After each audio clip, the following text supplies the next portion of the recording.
Et c'est fait pour quoi? Bah, c'est fait pour l'entertainment, c'est fait pour que les caméras, c'est fait pour que ce soit vachement plus instagrammable. Je sens que je vais me faire insulter là. Mais la vitesse, c'est nul. C'est quoi ce sport? Ça devrait même pas exister pour moi. Dans les deux cas, c'est du fitness. Le seul point positif, c'est que c'est de la moulinette. Donc ça, déjà... Je trouve aucun compétiteur qui moi m'inspire.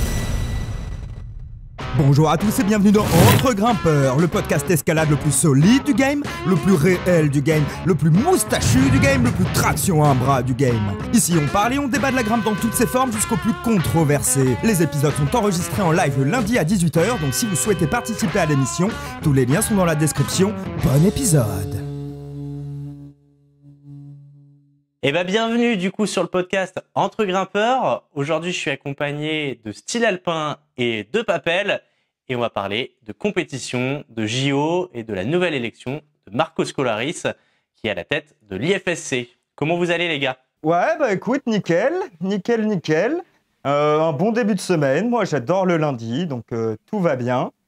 Et toi, Guillaume? Bah pareil, du coup, il y a Baptiste qui est venu un peu chez moi là, vendredi et samedi pour grimper et bah, c'était cool. Moi, j'ai progressé un peu. Baptiste, à ce qui paraît, il aurait tapé son premier 7A à confirmer. bien. Faudrait que vous veniez le faire aussi pour confirmer la cotation. Ah ouais, Et, pourquoi? et sinon, bah ouais, dans les projets de vidéo, là, j'ai pas mal de choses sur le feu, donc c'est cool. Et Moi j'ai voilà. entendu dire Guillaume que t'étais meilleur à la descente qu'à la montée. Tu veux nous en dire plus là-dessus? Ouais, il y a un L'enfoiré. petit incident de... il y L'enfoiré. a un petit incident, quoi. Ah ouais. Ouais. Qu'est-ce qui s'est passé, Guillaume? La soirée a été mouvementée? Ah bah ouais. J'ai surestimé mes capacités, disons que voilà, je fais du 5B et puis là j'ai voulu tenter un 7C+. En termes 7C+, c'était marqué sur la bouteille de whisky derrière marqué niveau 7C+ à vue. Et bon, du coup voilà, trop extrême. Tu m'étonnes. Mais en plus, Baptiste, Non, et- c'est vraiment un petit enfoiré parce que je me réveille le matin et je vois qu'il est dans son pieu en train de m'envoyer des messages pour me dire Guillaume, il assume pas. J'entends tout. Ouais. Non, par contre, du coup, on a quand même été productif ce week-end, ça c'est cool. J'ai fait une interview bientôt dispo sur ma chaîne avec Léo qui veut devenir guide de haute montagne, qui est dans sa liste de courses et pour passer le probatoire du guide et qui vient comme moi de La Rochelle. Et je trouvais ça cool de comprendre un peu ce qui motivait des gens qui sont pas de la montagne à la base, de se lancer pour devenir guide de haute montagne et ce que ça représente en fait comme investissement, parce que quand je parle à des gens, je vois beaucoup de gens qui me disent ouais, je veux peut-être me reconvertir professionnellement, faire guide de haute montagne, et qui ont l'impression que c'est peut-être un truc qui se fait en un an ou en 2 ans comme ça, mais en fait, je voulais faire cette vidéo un peu didactique pour bien montrer que c'est un engagement sur le long terme et que c'est hyper...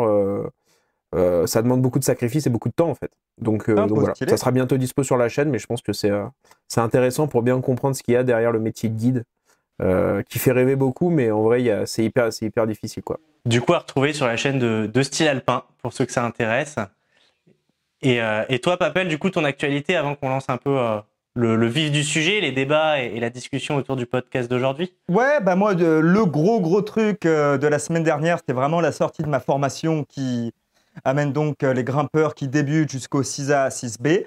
Donc, si ça vous intéresse, n'hésitez pas à checker la description. C'est 6 semaines où je vous accompagne à travers une série de vidéos théoriques et des exercices pratiques à appliquer. C'est complètement gratuit.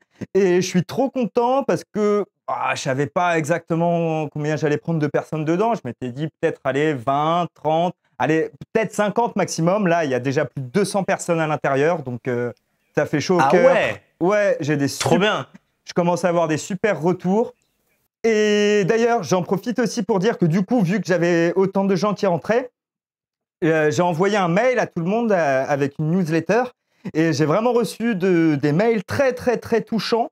Je vais évidemment pas en dire plus pour respecter la vie privée des personnes. Mais si jamais, par le plus grand des hasards, vous êtes là, que vous écoutez, sachez que je vais prendre vraiment le temps de vous répondre parce que vos messages m'ont beaucoup touché. Et si vous voulez rejoindre ma newsletter où je partagerai, je pense, soit des conseils, soit un peu ma vision sur certains des aspects de la grimpe, pareil, le lien sera dans la description. Mais ouais, vraiment trop content pour ça, quoi, du coup. Ouais, moi je voulais te féliciter parce que c'est vrai que j'ai commencé à regarder un peu ton travail et vraiment il y a énormément de boulot et c'est hyper chouette. Franchement, pour commencer l'apprentissage, les bases et la compréhension de l'escalade, je trouve que c'est un beau projet et donc voilà, je profite du live pour t'en faire part. Merci Moi, beaucoup. je suis dégoûté, j'ai pas vu le module comment progresser sans avoir mal aux pieds, quoi. Parce que ça, c'est vraiment un truc qui m'énerve, tu vois. Ça, c'est game changer. Quand j'ai mal aux Non, mais pieds. t'inquiète. Et ça peut être un bon sujet, le choix des chaussons et. Non, mais je Ah vois ouais, les faut qu'il chaussons, peut se juste, faire tu mal. vois, moi, mes chaussons, ils sont limite trop grands pour moi. C'est juste que Il ça fait grimpe mal. avec des palmes, Guillaume. C'est clair. juste, ça me fait chier de charger le pied, ça fait mal. Mais ouais, l'idée, c'était vraiment de pouvoir proposer en fait des bases, mais des bases ultra solides, ce qui permettent aux gens de faire un sissa, mais n'importe lequel, qu'il fasse 6 mètres, qu'il fasse 40 mètres, que ce soit de la dalle, du dévers, ce que tu veux, du dièdre, qui puisse devenir vraiment autonome là-dedans, à la fois évidemment en falaise et en intérieur. Mais bon, j'en dis pas plus là-dessus. Si ça vous intéresse, allez checker tout ça. C'est voilà, sur tes réseaux, sur ton compte Insta, on peut retrouver tout ça. Donc, n'hésitez pas à aller faire un petit tour. Ou dans la description, effectivement, on mettra ça dans les liens cliquables juste en bas. Ouais. Et ben de mon côté, du coup, toujours à bloc. Hein, c'est un peu le rythme de ma vie et aussi le nom de mes réseaux sociaux. Écoute, là, j'ai bientôt booké mes 12 ambassadeurs. Pour ceux qui ne savent pas, je vais prendre 12 grimpeurs que je vais suivre comme des athlètes de haut niveau pendant 1 an et les emmener sur une expédition en fin de programme. Et écoute, on est en train de faire la sélection des dossiers. Il y a eu énormément de demandes. Je m'y attendais pas. Un peu comme toi, je pense que j'ai été pris de court. J'ai lancé le truc en me disant, bon, je vais avoir quelques retours. Je m'attendais à avoir du monde parce que les réseaux commencent à grossir, mais pas autant, vraiment pas autant. Et donc ça fait trop plaisir. Les gens sont vraiment motivés. Il y a des profils hyper chouettes. Et voilà, s'il y en a qui sont dans le chat ou autre, n'hésitez pas à vous manifester. En tout cas, voilà, hâte de commencer ce travail avec vous dès les prochaines semaines. Et puis de filmer tout ça. C'est une progression qui va être filmée pour essayer d'inspirer aussi tous les grimpeurs, de quelque horizon que ce soit, à aller vivre leurs propres expéditions, leurs propres aventures avec leurs propres moyens autour de chez eux. Donc hâte de découvrir ce que ça va donner très prochainement sur Instagram, à Bloc Insta, ou sur YouTube, à Bloc. Non, mais voilà c'est trop cool. pour ma petite actualité. Ouais, pareil, c'est un beau projet. Hâte de voir ce que ça va donner. J'aime bien le fait en plus que toi, tu le documentes, entre guillemets, avec des vidéos YouTube. Ça va être hyper intéressant à suivre, je pense. Eh bien, écoute, on croise les doigts. S'il y en a dans le live qui veulent également participer, voilà, faut pas hésiter. Il y a des liens en bio. Voilà, l'idée, c'est de documenter et surtout donner la parole aux grimpeurs. Au-delà de la performance physique, ce que j'aime bien sur mes contenus, c'est vraiment donner la parole à l'humain, à l'échange, et puis qu'on puisse tous apporter notre petite pierre à l'édifice et se faire tous grandir avec nos connaissances, nos compétences, nos qualités. Donc voilà, écoute, il n'y a plus qu'à. Il n'y a plus qu'à. On est tous dans nos projets et ça fait plaisir que de pouvoir se retrouver le lundi soir sur Entre Grimpeurs, ce petit podcast qui est un petit moment où tous les chemins se croisent, tous les horizons, et c'est trop cool. Ouais, puis on commence à avoir nos petites habitudes là. Moi, ça y est, c'est acté. Hein. Le lundi, c'est ici, à la maison, avec les potos. Ça fait plaisir. Exactement.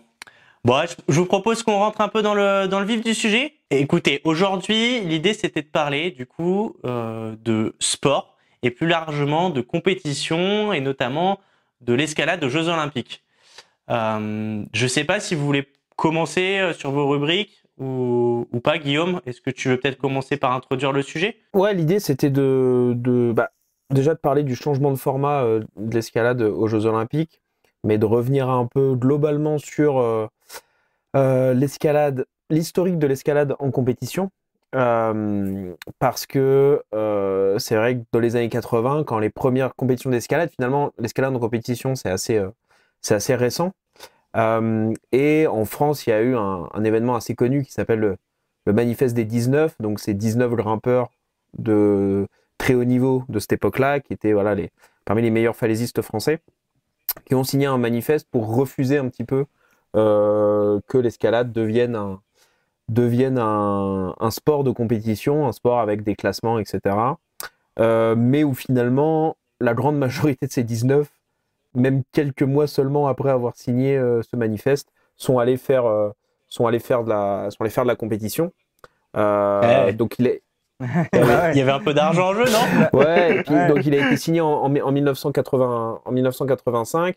parce qu'en 1985, il y a la première édition de Sport Roccia en Italie, donc à Bardonecchia, qui est la première vraiment grande compétition d'escalade. C'était des compètes faites en extérieur, avec notamment les premiers champions, donc un Allemand chez les hommes, et en France, c'était Catherine Destivelle qui a gagné ses premières compétitions.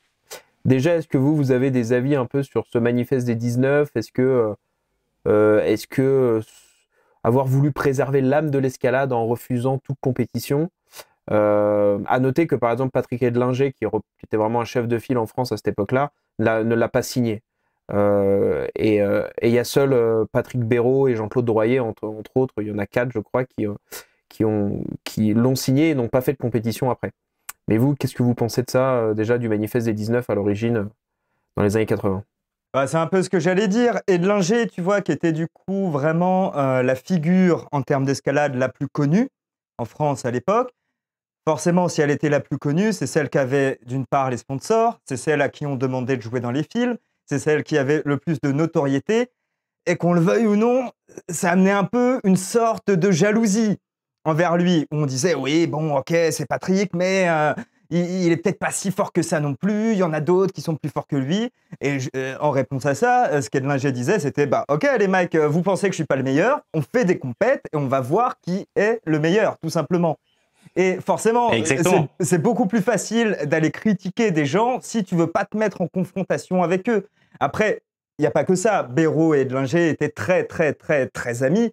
Donc, Béraud, j'imagine qu'il s'en fichait complètement qu'Edlinger soit OP pour faire de la compète. Après Béraud, il faut replacer dans le contexte aussi. Béraud, c'était un alpiniste aussi, tu vois. Il avait vraiment une carrière d'alpiniste que les autres signataires, comme les frères Le Ménestrel, comme d'autres signataires de ce manifeste, ou Jean-Claude Droyer. Enfin, Jean-Claude Droyer non, a fait de l'alpinisme, effectivement, mais justement, Béraud ou Droyer, ils étaient dans une démarche aussi vraiment alpinisme, donc ils comptaient pas forcément que sur le rocher.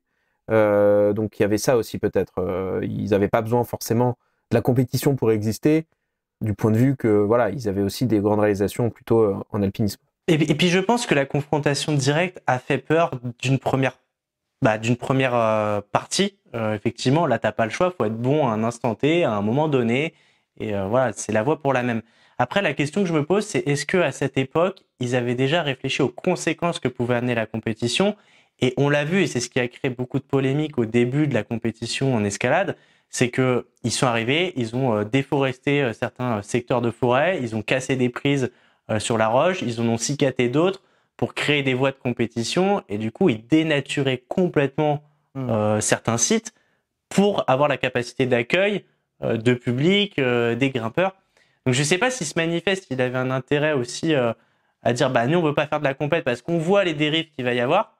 Et puis finalement, quand il y a eu l'argent qui est rentré en jeu, bah là il y a eu un petit retour de situation et de se dire, ah bah en fait peut-être que si je peux gagner ma vie et aller chercher 2-3 sous, bah ouais, ça. Ouais, je sais pas trop à cette époque-là comment c'était. Pour moi, l'argument principal, c'était quand même de dire que l'escalade, l'âme de l'escalade et les sports de montagne n'avaient rien à faire sur le même plan que du foot ou de l'athlétisme ou un sport dans le sens de la performance, c'est pas dans l'esprit de l'escalade qui est un sport libre, etc. Moi, cet argument-là, je trouve que on en parlait tout à l'heure, mais l'escalade, il y a une dimension de difficulté. Peut y avoir une dimension aussi de chrono. Enfin, en tout cas, c'est un sport qui peut se juger sur des critères objectifs.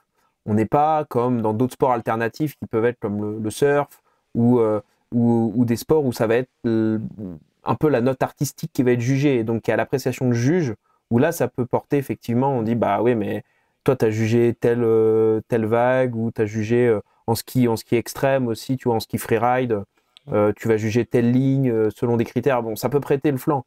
L'escalade, je trouve qu'il y a une dimension de difficulté. Et de toute façon, même dans l'histoire de l'alpinisme, la compétition, la performance a toujours été là d'une façon ou d'une autre. Alors le fait de faire des compètes, ça formalise et ça pose un cadre. Mais je veux dire, des mecs qui se sont tirés la bourre en montagne pour faire la première, etc. C'est depuis le début de l'alpinisme, dans les années 1850 déjà. C'était, putain, j'espère que je vais être le premier et qu'il n'y a pas un gars qui va réussir ça avant parce que j'aimerais bien être le premier à faire telle montagne, à inscrire mon nom, etc. Donc entre inscrire son nom au palmarès, être le premier à avoir fait un 8A, être le premier à avoir ouvert des grands trucs dans le Verdon, et puis une compétition, alors oui, avec un prize money, avec du public, avec des organisateurs, mais au final, l'esprit, il est le même. Je sais pas ce que vous en pensez, mais la perf, elle a toujours été là, même si elle n'était pas codifiée, en fait. C'est exactement ce que j'allais dire. La compète existait déjà. Elle a simplement été formalisée, mais exactement comme tu l'as expliqué. Ouais, mais il y avait aussi peut-être plus de facilité à tricher ou à raconter l'histoire un peu comme on la voulait. Là, quand tu es aux yeux des caméras et aux yeux de tout le monde, l'histoire, c'est plus toi qui la raconte. C'est les autres qui vont en parler à ta place, peut-être. Donc, il y a peut-être cette dimension-là aussi qui amène peut-être un autre prisme, en tout cas dans la pratique, tu vois. C'est quand tu allais faire ta face ou autre, tu étais seul à raconter, à savoir si tu étais vraiment allé au sommet ou pas. C'est sûr. Vous pouvez aller vérifier, oui. Il y a eu des grosses histoires de triche dans la grimpe, en compète, à votre connaissance? Des histoires de dopage, ça commence à arriver, mais c'est trop. Mais on n'en parle pas assez. Non. Après, je sais, en alpinisme, je sais pas. Par contre, je sais que, tu vois, si on prend des histoires comme à Fontainebleau, il y a des prises qui ont été cassées, tu vois, pour rendre des blocs plus difficiles ou infaisables. Donc, et ça peut, pour moi, ça rentre comme une forme de triche, tu vois. C'est, tu fais le bloc ou la voie, tu vois. C'est pas en confrontation directe, non, effectivement. Ouais. Alors, après, en alpinisme, il y a eu des histoires, je vous en avais raconté un peu brièvement les dernières fois, de récits qui ont été faits, de sommets qui ont été revendiqués, de premières ascensions, dont on s'est aperçu ensuite que c'était faux ou ça a pris des raccourcis. Donc, il y a Cesare Maestri qui est assez connu dans ce domaine-là, un Italien. Il y en a d'autres, les gens s'interrogent, on se pose des questions. Après, voilà, c'est tout le principe. L'alpinisme ne peut pas être un sport de compétition parce que par définition, les conditions peuvent changer, la météo, etc. Donc chaque ascension est unique et c'est un peu une aventure contre soi-même et un peu contre les éléments. Mais il y a eu des cas de récits erronés, de revendications de voix. Mais bon, tout a été plus ou moins... tout le monde s'est fait rattraper quoi, par ça. Après, c'est vrai que l'escalade sportive où on l'entend prête plus, se prête plus à une mise en confrontation et à une compétition un peu comme on l'entend et qui peut s'intégrer aux Jeux Olympiques justement, puisque là, l'escalade sportive sur une voie d'une longueur, dans des conditions qu'on peut aseptiser, même si voilà, les premières compétitions, que ce soit à Sport Russia ou à Rockmaster, c'était en extérieur. Donc, pouvait y avoir aussi le fait que le rocher soit patiné, que puisse y avoir eu des conditions climatiques de chaud, de froid, etc., qui puissent modifier un petit peu. Ce qu'aujourd'hui, on a totalement aseptisé, forcément. Ouais, mais tu l'as quand même. Tu l'as quand même, je reviens un peu là-dessus, sur le côté patiné ou le côté nature. Alors, effectivement, à l'époque, les compétitions étaient sur des falaises, sur du rocher. Et comme je le dis, ça a créé des dérives avec on casse la roche, on crée des mouvements qui n'étaient pas déjà de nature. Mais aujourd'hui, même si on est sur des panneaux avec des voies, et je parle principalement sur le lead, la discipline du lead, où on grimpe avec la corde et les dégaines, les murs sont souvent en extérieur. Donc tu es quand même confronté à la météorologie, même si c'est un peu abrité. Quand il pleut, ton plastique, il glisse quand même. Enfin, maintenant, il met tellement des énormes dévers qu'en vrai, tu as 3 mètres de toit. Ouais.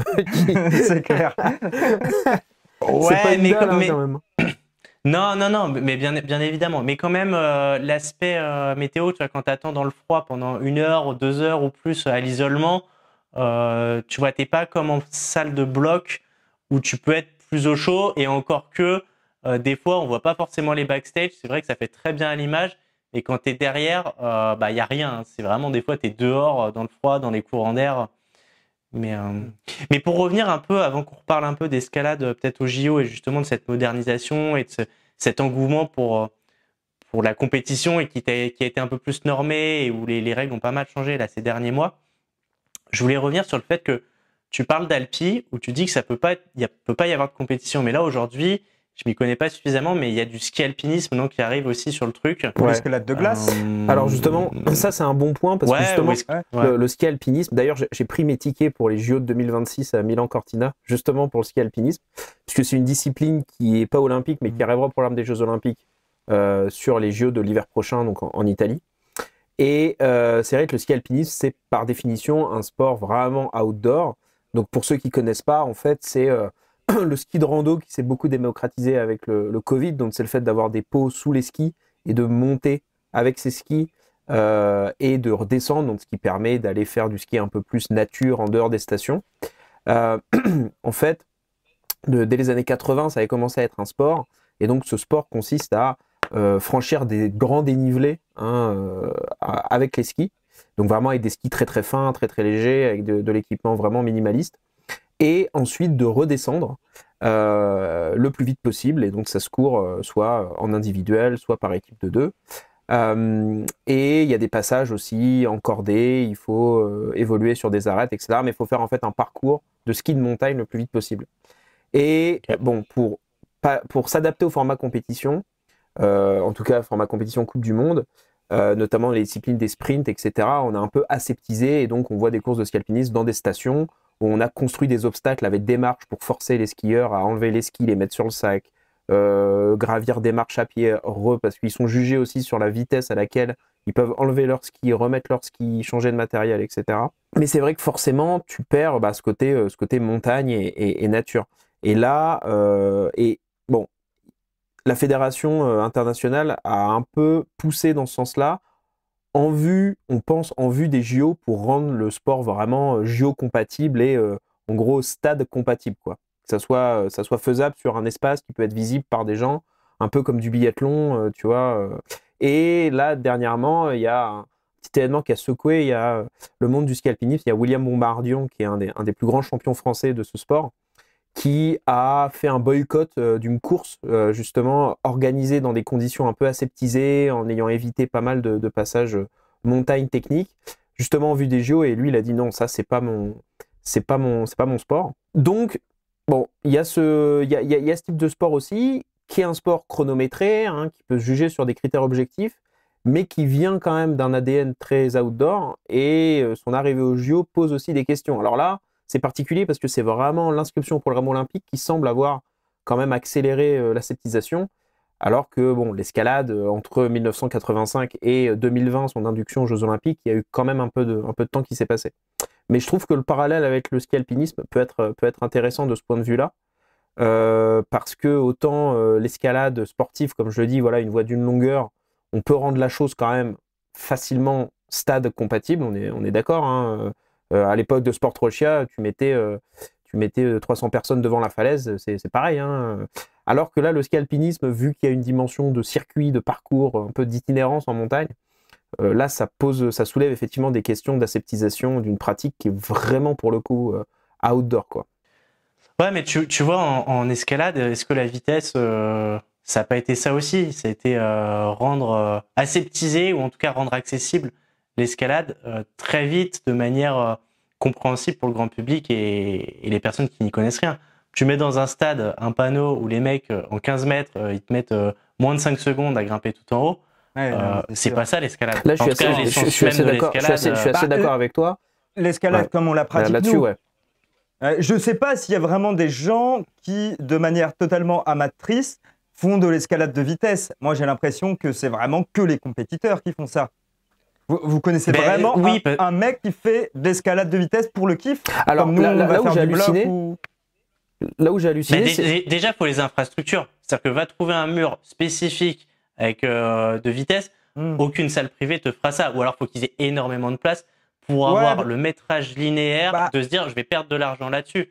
Parce que c'est vraiment. Peut-être pas le mur officiel, mais un petit pan de mur avec les prises de vitesse, ça se trouve de temps en temps. Je trouve que c'est plus des gens qui font déjà de la compète sur du bloc ou de la voie et qui se disent j'ai peut-être des ressources qui pourraient être intéressantes à exploiter en vitesse, qui ensuite basculent sur de la vitesse. Ouais. Mais en tout cas, je ne connais pas de grimpeurs qui se dit vas-y, je vais m'inscrire en club pour faire de la vitesse. Ouais, clairement. Par contre, le grand public, le premier truc qu'il va dire, c'est Ouais, j'ai vu Ils la grimpent vitesse. vite. Les mecs, c'est des Spider-Man. Ils sont trop forts. Ouais, non mais c'est sûr. Ouais, mais Voilà.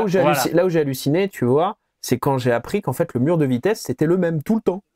Oui. Moi je pensais que les Exactement, prises mais- étaient différentes, qu'il y avait Non, des non, non, recos, c'est mais en toujours fait le même. c'est comme si À alors l'époque. bon, tu vas me dire, les mecs qui font du 100 mètres, ils s'entraînent toujours sur 100 mètres.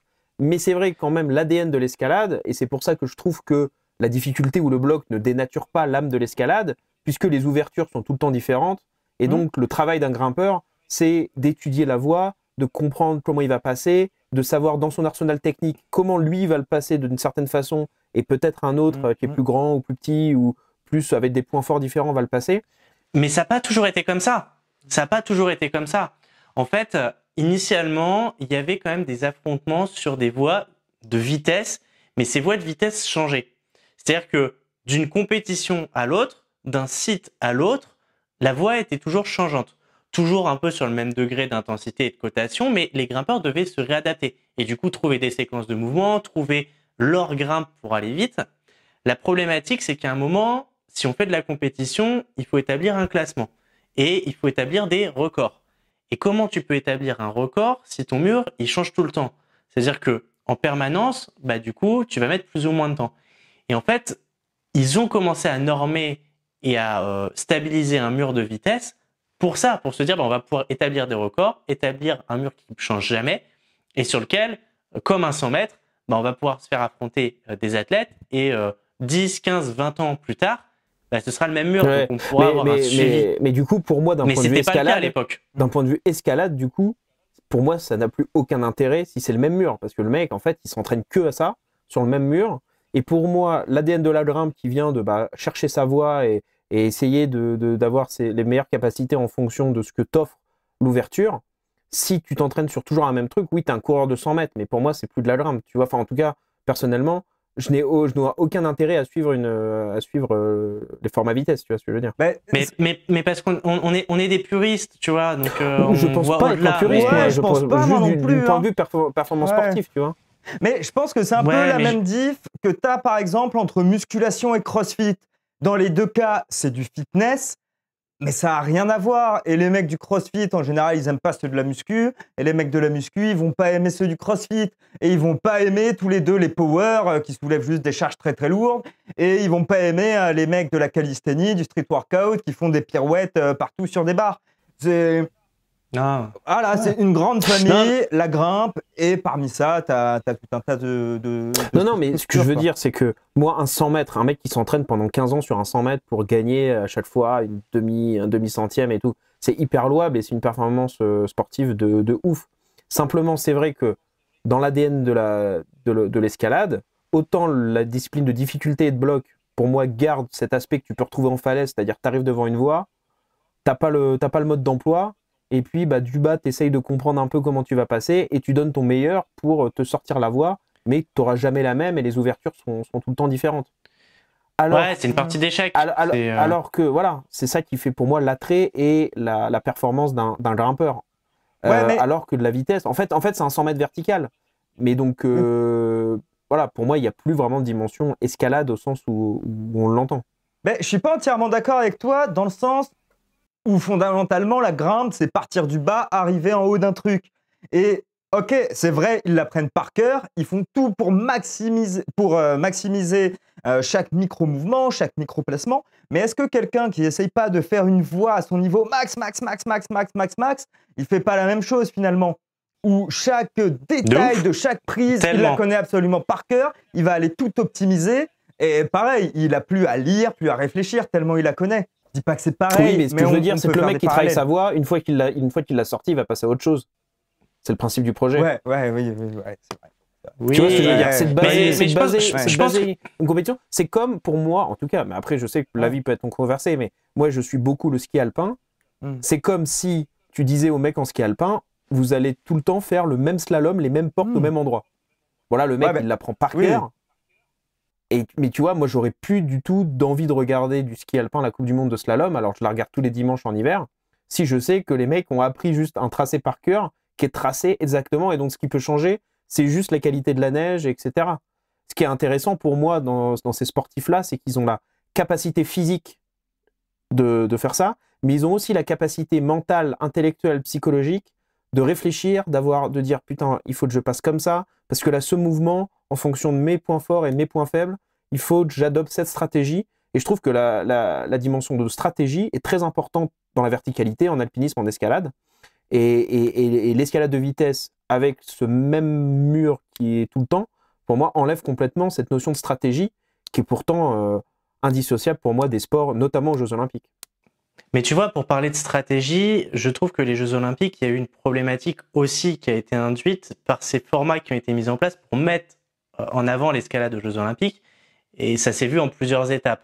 Je trouve que l'avantage d'avoir mis de la vitesse, c'est que ça a permis de le rendre accessible, visible et très putaclic. Tu vois, tout de suite, tu vois, tu te dis ça va vite, c'est impressionnant. Si je connais pas l'escalade, j'ai envie de regarder et peut-être m'y intéresser un peu plus. Mais là où je te rejoins, c'est que la stratégie, pour moi, elle fait partie de l'essence même de l'escalade.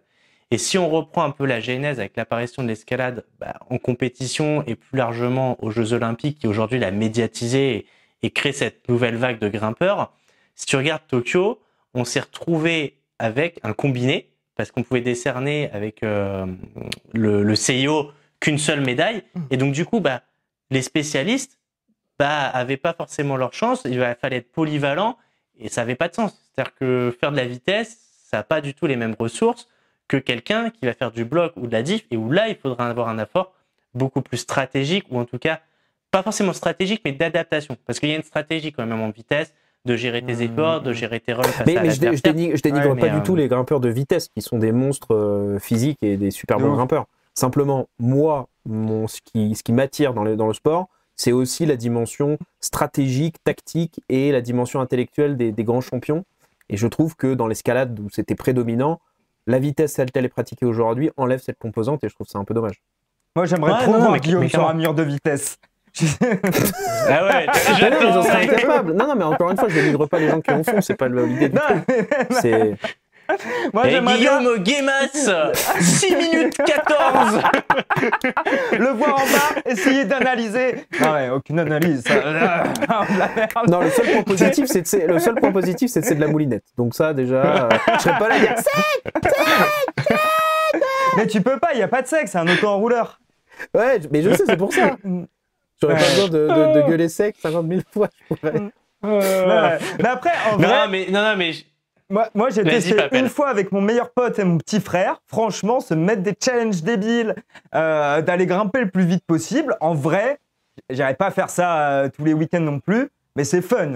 Pour faire vraiment un concours de gros beaufs débiles, c'est vraiment rigolo à faire entre potes, quoi. Vous, chat, vous en pensez quoi? C'est hyper drôle. N'hésitez pas, chat, à nous dire. Je sens que je vais me faire insulter, là. Tous les mecs qui adorent la vitesse qui vont me... Mais personne n'aime la vitesse, mec. C'est mon avis. Personne n'aime les vitesses. Ouais. Mais la vitesse, c'est nul. C'est quoi ce sport? Ça devrait même pas exister pour moi. Franchement... Non, respect aux athlètes. Bien sûr. Mais je comprends pas le concept. En fait, ce que je trouve aussi, c'est que c'est un sport qui n'est possible que avec l'aseptisation de l'escalade, c'est-à-dire sortir l'escalade de son milieu naturel. Parce que personne va te faire de la vitesse sur une voie. Donc c'est pour ça que je dis que ça sort de l'âme de l'escalade. Alors ça existe avec le Deepwater Soloing. Les compètes de Deepwater, je trouve qu'elles sont intéressantes. Parce que là, tu vois, par exemple, ils créent des panneaux où ils font les mêmes voies. Tu t'affrontes en vitesse avec un challenger, mais la voie, elle change, tu vois. Et là, tu tombes dans l'eau et il y a une dimension qui... Ok, malgré la sceptisation, il y a du challenge dans la vitesse et dans l'acheminement. Mais par contre, la vitesse, comme c'est formaté pour les JO et par l'IFSC, là, pour moi, effectivement, c'est comme le 100 mètres. Donc, est-ce qu'un coureur de 100 mètres, c'est un coureur? Oui, ça reste un coureur. Donc, est-ce qu'un grimpeur de vitesse... mais dans l'âme de l'athlétisme, dès le départ, c'est qui va le plus vite. L'âme de l'escalade, au départ, c'est qui va le plus haut ou qui arrive à sortir les voies que personne n'arrive à sortir. C'est pas... mais il y a quand même eu de la vitesse, mec. Avec notamment, la plus connue, c'est le Nose sur El Capitan. Le nombre de personnes qui sont battues pour avoir le record de vitesse dessus, avec, là, pour le coup, c'est tout sauf aseptisé, parce que qu'est-ce qu'ils font pour gagner de la vitesse? Ils posent beaucoup moins de protection. Et au lieu de faire... Les mecs, ils engagent de ouf. Ils engagent de ouf. Ils sont pas en réversible, ils sont en simul-climbing, c'est-à-dire qu'ils grimpent les deux en même temps, donc personne n'est vraiment assuré. Ah mais non, mais là, je suis d'accord avec toi. Mais là, tu me parles d'un autre truc complètement. Mais parce que là, les gars, ils sont pas en moule, ils sont en tête. Ils sautent des ensemble. points, ils sont ils sont pris solo, les mecs, des fois. Donc, mais des fois, mais là, je te parle pas de la même chose que d'être en enrouleur sur un truc qui change jamais sur un mur. Je vous propose une cordée de 3 et on va au nose. et on fait péter le record. Putain, tabarnak. Nous imaginons tous les 4 le premier soir sur le Portal Edge en train de boire des bières. Guillaume, non, mais par contre... Guillaume, par-dessus le Portal Edge. Intoxication. Oh putain, non, faut pas. Non, il y aura plus de podcast. Là où tu as raison, Papel, c'est que même l'histoire de l'alpinisme est jonchée, il y a une question d'horaire, c'est-à-dire que ceux qui ont réussi à faire des voies classiques, mais dans des horaires complètement, qui ont divisé les horaires par 2, c'est très important comme jalon dans l'histoire de l'alpinisme. Simplement, c'était jamais les mêmes conditions climatiques. Le rocher, il ressemblait pas. Et donc c'est pour ça, moi, c'est le fait de faire la même voie dans un environnement aseptisé qui pour moi n'a pas de sens. Par contre, battre des horaires, ce que fait aujourd'hui Benjamin Védrine, même en alpinisme, où il explose de plusieurs heures des records d'ascension, physiquement, c'est exceptionnel et surtout, ça nécessite un niveau d'engagement parce que tu peux pas aller vite et être full sécurité, être bien sûr que tu as tout bien géré. Et donc, l'exposition et la force physique que ça nécessite est incroyable, même si dans le milieu de l'alpinisme, les records de vitesse, des fois, sont vus comme superflus et encore une fois, ça sort. Là, je suis pas totalement d'accord sur ce point-là, moi, du coup. Ça m'épate les records de vitesse, mais il y a plein de puristes qui te disent non, mais ce qui est important, l'alpinisme, c'est de sortir des voies engagées, en solitaire, avec des voies élégantes, ouvrir des nouveaux itinéraires, etc. Le temps, on s'en fout un petit peu. Même si moi, des mecs qui explosent des temps en alpinisme et surtout dans de l'éthique stricte, sans oxygène, en Himalaya, etc., ça reste extrêmement impressionnant et c'est l'élite de ce sport. Bah oui. Mais je pense que tout record, quel qu'il soit, s'il est bien amené et que... En fait, après, ça dépend où tu mets ton bagage et où tu mets ta sensibilité à la pratique du sport. Tu vois, c'est comme, on en parlait en off, mais est-ce que tu valides ta grande voie si tu as pris des secs, si tu as pris des plombs est-ce que tu la valides si tu enchaînes sans jamais tomber est-ce que tu fais, par exemple, au Yosemite en one push? Est-ce que tu le fais en trad? Est-ce que tu le fais... Voilà. Pour la grande voie, c'est simple. Tu as le droit de tomber dans une longueur si tu veux. Tu n'es pas obligé en fait d'enchaîner toute la grande voie d'un coup sans jamais tomber une seule fois. Par contre, chaque longueur, tu dois réussir à l'avoir fait sans tomber. Ouais, mais après, toi, quand tu vas à ta journée et que si tu es tombé dans ta longueur, que tu as tiré un peu au clou et que tu es passé et que tu as fait toute la suite, est-ce que tu vas te dire ah bah merde, la longueur 3 des 10 longueurs de la journée fait que je valide ton Moi, je te le dis, j'en ai rien à foutre. Hein. Si je fais une grande voie, je profite de la journée, j'en ai rien à foutre si j'ai galéré.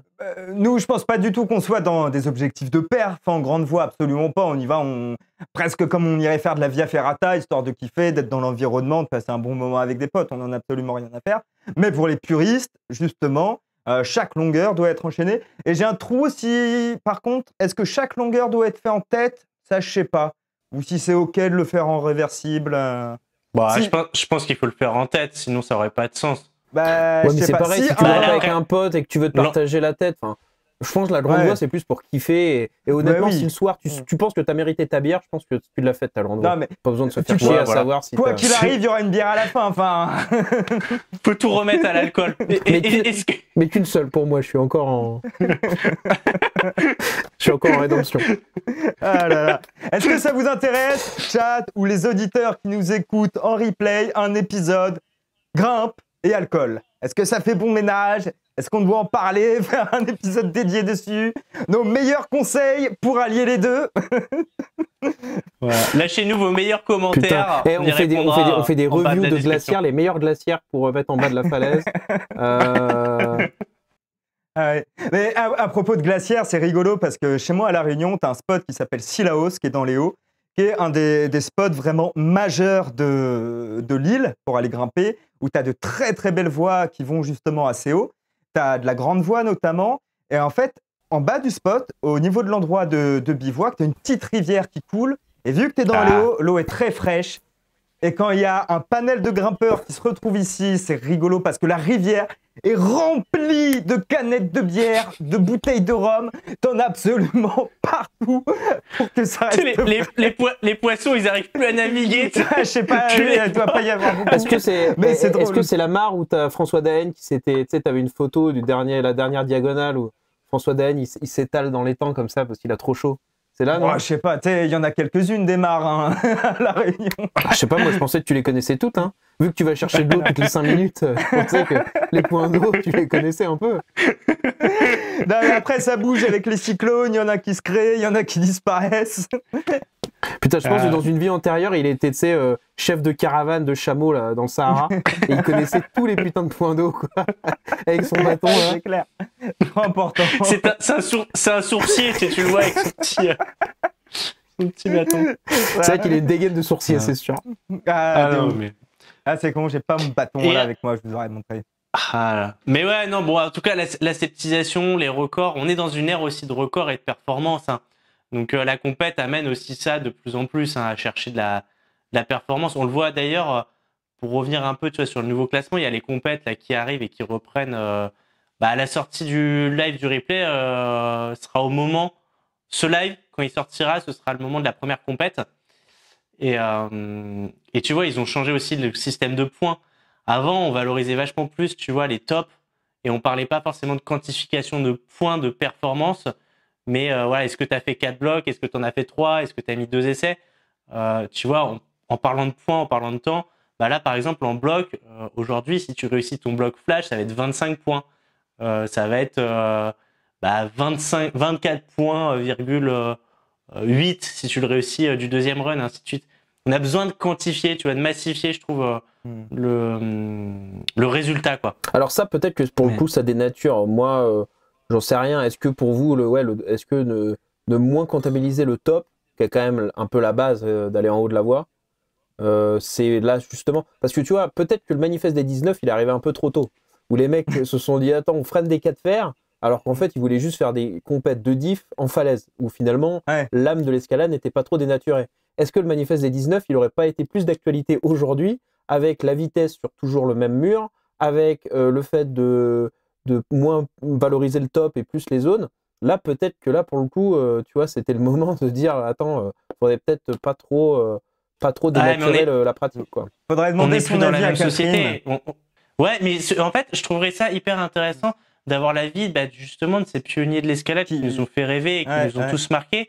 Parce qu'en fait, eux étaient dans une génération qui n'est pas la nôtre. Et donc, leur approche aussi au sport n'est pas le même. Aujourd'hui, on est dans une société d'entertainment, de communication, de se montrer sous son meilleur jour sur les réseaux sociaux. Et donc, pour le coup, forcément, l'escalade est le reflet de ça. On a des blogs qui sont de plus en plus dynamiques. On a des formats qui, aujourd'hui, sont de plus en plus visuels. Avant, si je prends les compètes de blocs, avant, c'était pas compliqué. Chacun avait un peu son moment de gloire. C'est-à-dire que tu passais seul face à ton bloc de finale, puis tu repartais à l'isolement, puis il y avait le deuxième qui passait, et ainsi de suite. Là, même les finales, elles vont être faites de telle sorte à ce qu'il y ait tous les grimpeurs qui grimpent en même temps. Ah ouais? Et donc, du coup, toi, en tant que spectateur, va falloir avoir la tête à droite, à gauche. C'est pas que un ou deux? Mais non, en fait, là, ils vont faire comme en qualif, c'est-à-dire que le premier et le dernier seront fatalement seuls, parce qu'ils vont arriver en premier sur le mur. Mais après, avec cette alternance, du coup, tout ton fronton va être rempli. Ah ouais. Et c'est fait pour quoi? C'est fait pour l'entertainment, c'est fait pour que les caméras, c'est fait pour que ce soit vachement plus instagrammable, que tu aies tous les téléphones qui soient arrivés et que tu n'aies jamais de temps mort, en fait.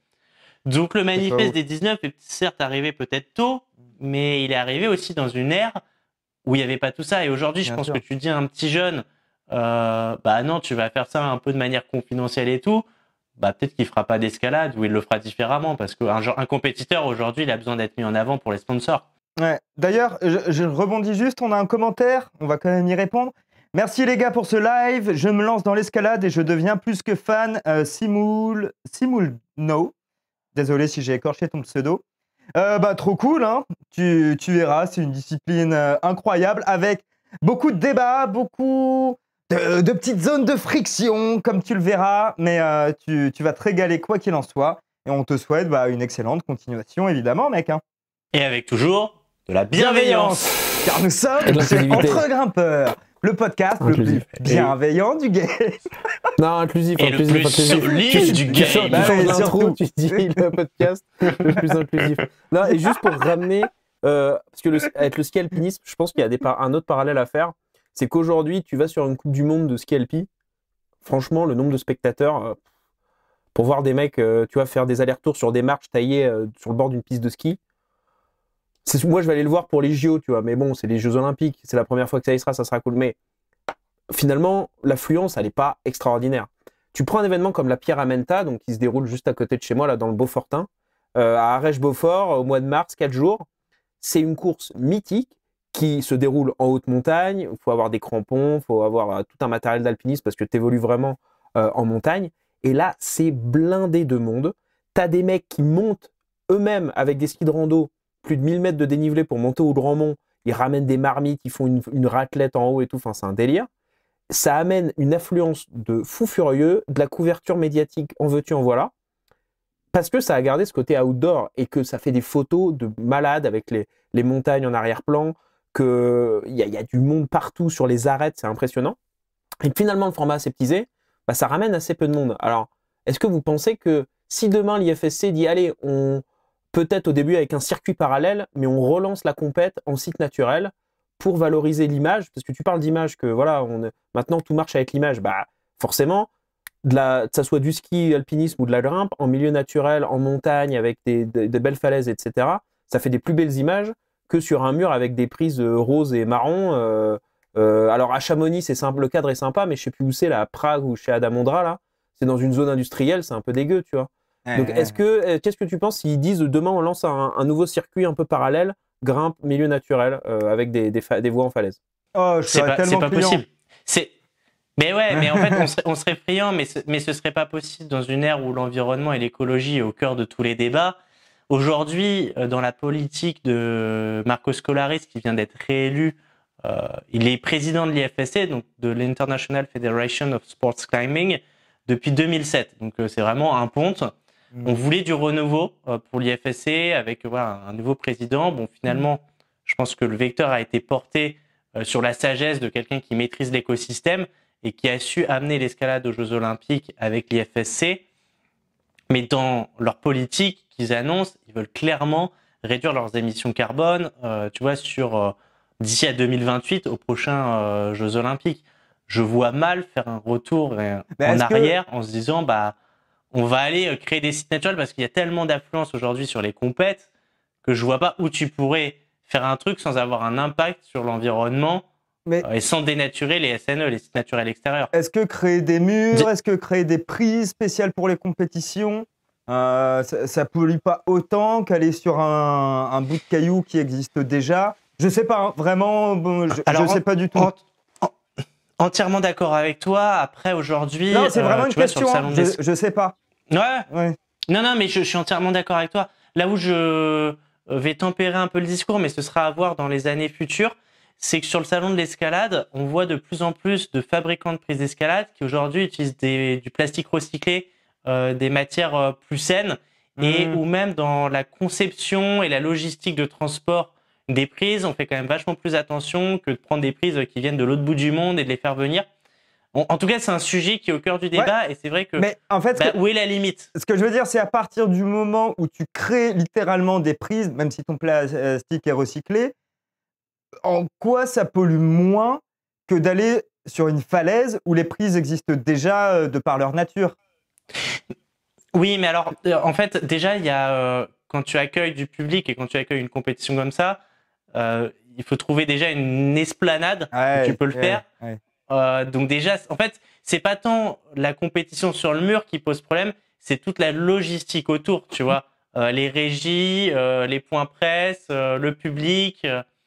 C'est... il s'est mis à bouquiner. Mais non, parce que je voulais retrouver. Il n'y en a plus rien à battre. Le live, il a dit, c'est bon les gars, faites je fais de la votre vie. recherche de source, je veux pas dire n'importe quoi. Alors je vais chercher ce que je voulais trouver. Mais non, mais effectivement, là, tant que Guillaume cherche son info, pour faire simple, en fait, je pense que je lis encore des livres. ChatGPT, voilà, tu vois, ChatGPT, il me dit de la merde. J'essaie de No faire une way. vidéo, je lui demande des infos, il me sort un paragraphe faux. Putain, je me dis, j'ai un angle de faux Ah, pour mais la oui. vidéo. Putain, Mais- je fais après, j'ouvre un bouquin, et le bouquin, je vois que c'est faux, et je lui dis à ChatGPT, ton bordel, c'est faux. Il dit, ah oui, excusez-moi Ah, pardon, pour cette oui, erreur oui. initiale, merci de votre vigilance. Mais ta gueule, putain. Non, mais Intelligence là-dessus, il est artificielle, nul. merde. Là-dessus, il est nul, ChatGPT. Si tu lui demandes de chercher un Euh. truc par lui-même, faut pas lui faire confiance. Bientôt, on aura un chat GPT de la grimpe. Il lira les blocs à ta place, il lira les voix. Ouais, ça se trouve. T'aurais une Mais du appli, coup, tu lui montres, tu prends une photo du bloc et il te sort la bêta. Je suis sûr qu'il y en a des petites startups, des petits trucs comme ça qui vont essayer de le faire. Je prends les paris. Ah, mais j'y réfléchissais déjà, moi, tu vois, sur d'utiliser l'intelligence artificielle.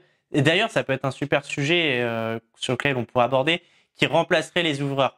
Alors, je suis pas pour du tout, parce que Tu vas te je faire suis pas pour cancel, du toi tout, aussi. parce que sinon, mais non, mais sinon je perds mon métier. J'ai plus aucune velléité. Mais je m'étais dit, en tant que directeur de salle, c'est génial. J'ai une appli qui me coûte 60 balles par mois et qui m'ouvre des blocs. Ouais, mais Bon, bah, j'ai plus qu'à visser, moi, mais- mes petites prises. toi, tirer les vissés. Ouais. Voilà, alors Vas-y. j'ai retrouvé ce que je voulais chercher parce qu'on est quand même inclusif. Et donc je prépare une vidéo avec ce bouquin d'ailleurs qui est très bien de Stéphanie Blazaresti sur l'histoire féminine de l'alpinisme. Mm. Et quand ils en faisaient la promo, ils rapportaient une phrase qu'avait dit Scolaris, notamment en réponse à Lynn Hill, donc il y a pas mal d'années, quand elle voulait qu'il y ait la même égalité de paiement chez les femmes et les hommes. Ouais, ce qui est Et normal. en fait, Scolaris aurait répondu que les femmes, je voulais bien vérifier que c'était bien lui, seraient payées autant que les hommes quand elles rapperont torse nu. Donc bon, Non. le mec est quand même un peu, C'est lui qui a un dit peu ça hardcore. Ah Et ouais, que- le c'est mec, lui Le qui mec a est dit quand ça même un peu hardcore, bon. Donc d'ailleurs qu'il ait été reconduit Ah, c'est chaud. parce que du coup, Eh, Mais le problème, c'est que Marco Scolaris est là depuis tellement d'années aussi. Et il a fait beaucoup, tu vois, après, qu'il y ait du bon ou du mauvais dans les gens, pour le coup, pour le sport, en tout cas, on ne pourra pas lui retirer ça. L'arrivée aux Jeux Olympiques, puis la confirmation à Paris, puis aujourd'hui, en direction de LA, on est passé de 1 médaille à 3 disciplines à part entière, 3 médailles par discipline. Enfin, mais bon, après, effectivement, moi, la problématique des fédérations, hein, dans quelques pays que ce soit, je trouve que c'est très vieillissant à chaque fois. C'est des anciens qui s'en occupent. Il y a peu de budget, il y a peu de moyens. Mais par contre, c'est vraiment chaud là. S'il a sorti une phrase comme ça, C'était en quelle effectivement, année aujourd'hui, tu peux plus placer une phrase comme ça. non. Quoi. Bah non. C'était en C'est quelle chaud. année qu'il a dit ça? alors c'était ça. Les femmes seront payées autant que les hommes quand elles rapperont torse nu. Cette phrase prononcée par Marco Scolaris, président de l'IFSC, en réponse à Lynn Hill, qui réclamait l'égalité des récompenses entre hommes et femmes. Mais c'était en quelle année? Bah, je sais pas, mais si c'est Lynn c'était Hill, aussi- c'est à l'époque où elle grimpait, donc ça doit être les années Ouais, 90. siècle quoi. dernier. Il était peut-être pas président de l'IFSC quand il a prononcé. Je sais pas depuis Ouais. quand il est président, ce mec. 2007. 2007. Il nous disait Amel là tout à l'heure. Bon, même nous qui 2007. sommes très inclusifs et bienveillants, on l'aurait pas tenté celle-là. donc. Ouais, non, non. Clairement pas. Ah ouais. Mais Non, Non, mais c'est donc, chaud. Non, mais au final, il s'est gouré parce que maintenant, c'est plus les femmes qui grimpent torse nu, c'est les hommes qui n'ont plus le droit de grimper torse nu. Ouais. La tendance est inversée, quoi. Non, mais il y a Sophie Berthe qui a le droit de grimper torse nu, elle. Ouais, c'est vrai. Ah bon? Mais en vrai, c'est un sujet intéressant parce que je trouve que. Alors, moi, je pense que mon regard est biaisé, tu vois, avec les pompiers. J'ai un rapport au corps qui est quand même très différent parce que tu vois le meilleur comme le pire chez l'être humain. C'est comme dans Mais les non, vestiaires mais de c'est- rugby, quoi. Tout le monde... Mais La non, douche, elle est collective et interdiction d'apporter des slips, quoi. non, mais c'est un peu ça. Je pense qu'il y a aussi des sports qui t'amènent aussi une désacralisation du corps. Et c'est vrai que moi, une nana qui grimpe topless ou un mec, mais je suis à milieu de. Tu vois, moi, je vais pas m'exhiber. Tu vois, si je me mets torse nu, c'est que vraiment il fait hyper chaud dans la salle. Sinon, je suis toujours en t-shirt. Mais voilà, si on me dit demain une nana veut se lancer à grimper torse nu ou autre, ouais, mais allez-y, tu vois. Ou un mec torse nu, tu vois. Celui qui se la raconte et qui veut rouler des mécaniques, il trouvera toujours un moyen de se montrer qu'il ait un t-shirt ou qu'il en ait pas. Il y a un C'est article un de... faux problème. Il tu y vois. a un article de 20 minutes où justement Baptiste a été cité, parce que le journaliste a interviewé Baptiste sur cette question, où apparemment, voilà, c'est une oppression, les hommes qui grimpent torse nu. Et en fait, sur l'article de 20 minutes publié sur Facebook, tu regardes les commentaires et t'as plein de meufs qui disent mais on s'en fout pas les couilles. Et t'as Mais d'autres c'est- qui disent ah bah moi, s'il y en a torse nu, plus il y en a, plus je viens. Quoi. Donc bon, Plus je mate, faut ouais. arrêter. Mais Je pense qu'effectivement, c'est des elle m'avait débats dit qui pareil. intéressent vraiment Ma une petite sœur, minorité d'une minorité. Et la majorité, ma je pense, petite s'en sœur bat elle un m'a peu dit les pareil. burnes. Une fois, je Hein. la ramène à la grimpe, à la salle de bloc. Elle grimpe pas du tout, donc elle se pose avec une bière. Alors je reviens la voir, elle me fait putain, mais c'est quoi cette arnaque? Je pensais que j'allais pouvoir mater des beaux gosses torse nu, etc. pendant que tu faisais joujou sur les prises. Ils ont tous des t-shirts.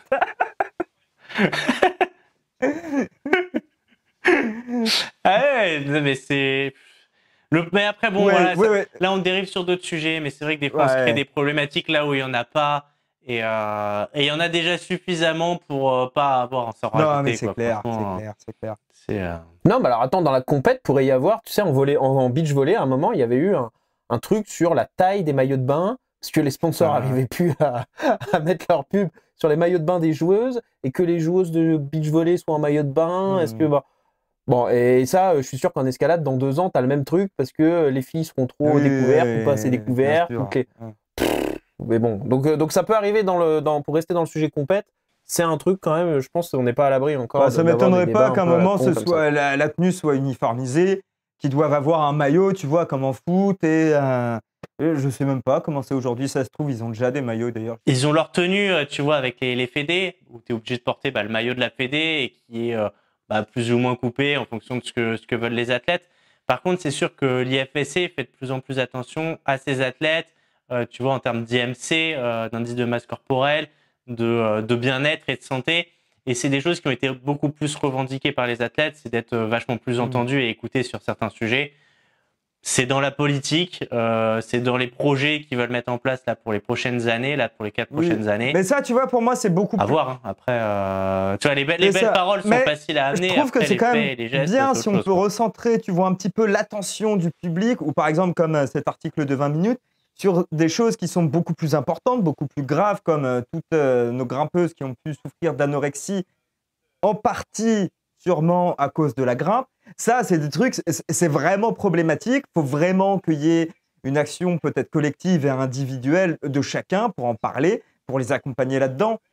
Ça me semble 20 fois plus grave et plus important et sûrement plus pertinent à mettre dans un journal que ces putains de grimpes torse nu dont beaucoup de gens se fichent complètement, quoi. Non, mais c'est comme Marianne avec le bésodrome, tu vois, on va pas revenir dessus, mais voilà. C'est le nombre de titres putaclic pour essayer de faire parler et médiatiser pour rien dire. Bon, voilà. En tout cas, pour revenir sur les compètes, l'histoire de l'escalade, il y aura toujours des sujets un peu tendancieux et voilà. Et on est dans une ère où les choses changent et évoluent. Et est-ce que ça évolue pour du bien, du moins bien, du négatif, du positif? C'est à nous aussi d'ouvrir les débats et je pense que c'est aux grimpeurs aussi de se forger leur opinion. De s'entraider et d'être solidaires, tu vois. Oui. Ouais, c'est ça, de se forger leur opinion. Bon, c'était cool aussi ce format, les gars, un peu déstructuré, sans trop de rubriques, mais plutôt discussion. Dites-nous ce que vous en avez pensé, le chat. Est-ce que ça vous a plu aussi, ce genre de truc peut-être un peu moins préparé, mais plus spontané? Clairement. Il n'y avait pas de préparation. Hein. En général, on a quelques notes. Cette fois, c'était vraiment comme ça. Si vous aimez la spontanéité, voilà, n'hésitez pas à nous le dire. J'avoue que ça a coupé, moi, dans mon retour sur le live, les gars.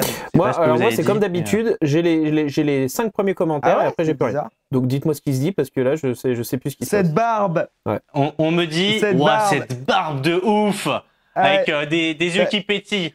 Tu fais rêver un grimpeur, Guillaume. Ah ouais. C'est un grimpeur. Ouais. J'allais dire, c'est peut-être une grimpeuse. L'airbag, si ça te parle.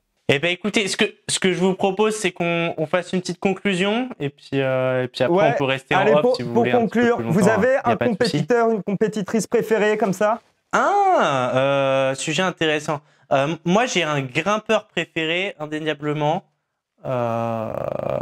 C'est Sean Villanueva. Pour moi, c'est le Chuck Norris de l'escalade. C'est un mec qui a une vibe de ouf, qui monte des projets de ouf. Il fait de la compétition? En fait, non, mais tu sais, pour le plaisir. Voilà. Pour le plaisir. Mais ça reste un compétiteur dans les engagements qu'il fait dans ses expéditions, dans ses aventures et. Oui. Non, mais. Mais voilà. Non, mais tu me demandes un grimpeur, moi, ok, je réponds peut-être un petit peu à côté. Non, j'ai dit compétiteur. J'ai dit compétiteur. Alors, compétiteur. Moi, j'y pensais en plus à ce sujet-là. J'avais un peu anticipé ta question. Mais je dirais aujourd'hui Adam Ondra, mais parce que justement, c'est un des meilleurs grimpeurs du monde, mais pas parce qu'il fait de la compète. Et en fait, c'est vrai que l'escalade est un sport particulier dans le sens où les plus grands techniciens du monde, les meilleurs grimpeurs du monde, ne font même pas forcément de compétition. Seb Bouin, il fait pas de compète. Ça n'empêche pas d'être dans le top 3 des meilleurs falaisistes au monde. Et Ondra, il arrive à avoir quand même ce truc où il fait du bloc XT, de la falaise XT à très haut niveau, et il arrive aussi à performer en bloc. Mais je trouve que c'est cool aussi que dans ce sport, eh ben, les meilleurs mondiaux, dans chaque discipline, à part la vitesse forcément, mais que les meilleurs mondiaux dans la diff et le bloc préfèrent encore faire des grands projets outdoor et puis s'en vivre en étant simplement des grimpeurs de nature et en étant sur des falaises dehors, et pas forcément avoir besoin de venir sur de la résine. Donc ça, je trouve ça cool. Donc je dirais Ondra, parce que pour moi, à ma connaissance, c'est le seul encore actuellement qui se fixe des objectifs compétitifs et qui est à ce niveau-là en extérieur. Stefano Ghisolfi aussi. Ghisolfi aussi. Jacob Schubert. Schubert aussi. Ouais. Schubert, En Mégos. fait, il y a que Seb Bouin, en fait, qui en fait pas. Ouais, Mégos.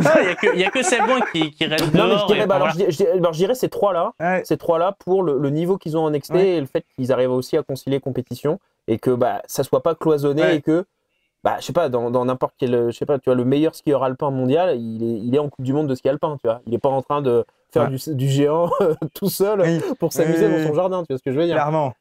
Mais tu vois, moi, ça soulève une question, ce que tu viens d'amener, Papel, c'est qu'en fait, je suis en train de chercher, du coup, pendant que Guillaume répond, je trouve aucun compétiteur qui, moi, m'inspire. C'est-à-dire que je peux te citer plein de noms de grimpeurs, mais en fait, ça va tous être des gens qui auront une spécificité, une vibe, une attitude, mais ça sera pas forcément sur la performance ou sur l'aspect compétitif. Je comprends tout à fait. Tu vois, Charles Albert, c'est pareil, c'est un nom que j'aurais pu aussi te donner pour rester sur des noms qui sont connus de tous, mais je trouve que son attitude, le mec fait de l'escalade parce qu'il kiffe l'escalade et mais à fond. Et il a une personnalité qui est juste extraordinaire, tu vois. Et il est entier et il est lui et ça me plaît, tu vois.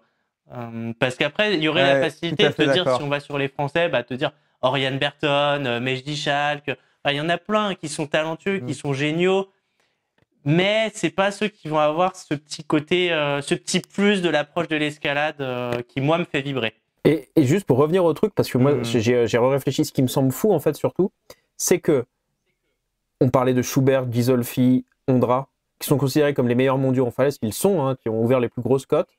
Et quand ils font une compète, c'est pas non plus souvent eux qui gagnent. Tu vois, les Jeux Olympiques, Ondra, il les a pas gagnés. Ils font des bons résultats, mais je veux dire, c'est les meilleurs mondiaux dans la discipline. Après, ils ont été soumis, absolu, mais ils ont été soumis à des formats de combinés et pas où ils pouvaient pleinement s'exprimer en tant que spécialistes dans leur discipline. Donc c'est aussi pour ça que c'était désavantageux. À voir ce que ça va donner sur les JO de LA, où là, chaque spécialiste aura une médaille à la clé. À partir du moment où tu demandes à un bloqueur de faire et de la vitesse, où c'est pas du tout leur ressource, non, mais c'est clair, on n'est pas du tout dedans. Tout à fait. Bon, en tout cas, j'espère que ce format vous aura plu et je pense qu'on peut conclure déjà là-dessus. Attends, on répond juste à Mewen. Par contre, je note que vous avez attendu que Baptiste soit pas là pour parler de grimpe sans t-shirt. Bon, t'inquiète, on en reparle. On en a parlé, attends, tout le week-end, il m'en a parlé. Et tout le week-end, à chaque fois, hop, il enlevait le t-shirt, bien, tac. Big up, Baptiste. On t'aime, Baptiste. Tu nous manques. Ouais, en plus, c'est vrai. En plus, il m'a offert un sac à puff, donc je vais pas dire du mal, il est gentil. Non, c'est un amour. Bon, en tout cas, sur ces belles paroles, c'est juste pour qu'au montage, on n'ait pas non plus 1h30 de rush. Sinon, ça serait que moi, on pourrait rester 10 heures en live. On en a des conneries à raconter, on n'en manque pas. C'est clair. Partez pas tout de suite, on va rester encore un peu sur le live, même si on clôture l'épisode, mais on fait juste la conclusion. J'espère que du coup, cet épisode Entre Grimpeurs vous aura plu et on se retrouve très bientôt sur un nouvel épisode. N'hésite pas à mettre 5 étoiles sur Spotify. On vous met tous les liens dans la description et on vous dit à très bientôt. Ciao, ciao, ciao. Voilà. Entre Grimpeurs, out.